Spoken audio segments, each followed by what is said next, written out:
When my mom was about 3 years old, my grandma and grandpa moved into an apartment on the 9th floor in downtown Columbus. After they moved in, she didn't have many friends, so she developed an imaginary friend named Kathy. Over the course of a year, her relationship with Kathy was getting out of hand. She didn't want to play with anything or anyone else.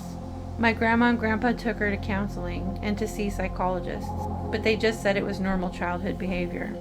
She started blaming Kathy for things that got broke and messes that were made, and my grandpa had had enough. My grandpa went out to get a dog to occupy her time with instead of her imaginary friend. So he goes out and gets a German Shepherd pup from the pound and brings it home. When he gets back, my mother is playing in the corner by a window with Kathy. As soon as he walks in, the door stares straight at my mom and starts barking and snarling. All of the hair on his back is raised and he's ready to attack, and my mom starts screaming, and then all of a sudden the dog stops and my mom just starts crying. My grandparents are freaked out at this point and ask my mom what happened, and she says that Kathy fell out the window. After that, she never played with or mentioned Kathy again. Cut to a few months later, they're moving out of the apartment because my grandma, super religious, can't handle what happened. My grandpa talks to the landlord and somehow the story comes up about Kathy. The landlord is shocked and tells him that the tenants before them moved out after their 5-year-old daughter, Kathy, fell out the window and died. I'm sure many won't believe this story, but it's 100% true. Even my super religious grandma swears by it to this very day.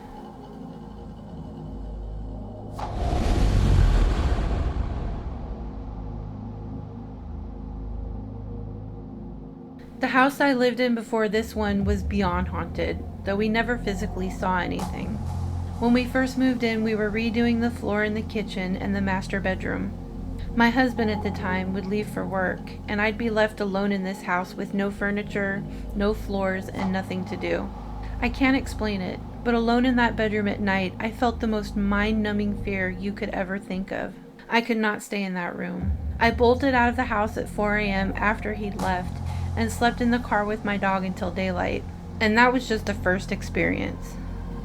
A week or so later, the house was finished. We moved all the furniture in, and I began sleeping in my real bedroom across the house. A friend and her husband moved in with us, and the boys went away for training for 2 weeks. They were U.S. Marines, leaving us girls to fend for ourselves. The first night, she comes running into my bedroom asking to sleep with me because her bed was shaking. I laughed it off, thinking she was probably just sleepwalking, and made room. No more than 5 minutes later, my bed starts shaking like an earthquake. We stayed completely frozen and waited for it to stop. The next night, same thing. Night after night, our beds would shake, and we would be terrified. Her bedroom was the one I had slept in when we first moved in, the room I felt the mind-numbing fear. She refused to sleep in there alone. She said she'd hear something like fingernails in the closet, scratching from the ceiling all the way to the floor. Another night she went to sleep with her closet door closed and her fan off. She woke up an hour later to her door open and the fan on. Another night she was in my bathroom and I was in my bedroom when both lights cut. We figured, okay, old house, power outage. We made our way down the hallway and started flipping switches. Every other light in the house worked except the 2 rooms we were in. I called my father, an electrician, asking for help. Everything was working perfectly, yet still no lights. After 20 minutes of arguing with my father that we were not going back into that room, we finally walked back into my room when both lights magically came back on. We set up a video camera one night around Halloween of last year, hoping to capture something. We positioned it on my kitchen table, pointing down the hallway to my bedroom. The first video had shadows crossing the walls when no one was around, and the picture would randomly distort and become fuzzy, then become clear again. We fully charged the camera and set it up to run for the next 4 hours. In the video, you can see my ex-husband and I walk down the hall, go into our bedroom, and when we turn off the light, the video stops. The battery was dead after 6 minutes of video and a full charge. Months later, we were having a bonfire with a bunch of my ex-husband's friends. The boys all came in the house to grab some food and beer. Clark was the first out the door and came screaming back into the house. Everyone just kind of stared at him like he was crazy and asked what happened. He swore up and down he'd seen 3 men in Civil War uniforms standing around the fire. Clark certainly wasn't drunk, but he was scared out of his mind. Activity slowed down after that, and just little things here and there would happen. Whatever it was got used to us and turned from scaring us to playing jokes on the new people who came over to spend the night. Their things would go missing, the couch or bed they were sleeping on would shake, but my bed never did again. It almost became a joke around the house. We never did see anything though.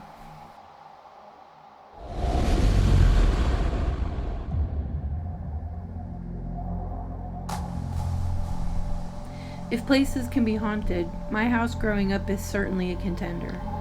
My parents lived there for 10 to 15 years before I came along, and they had stories too.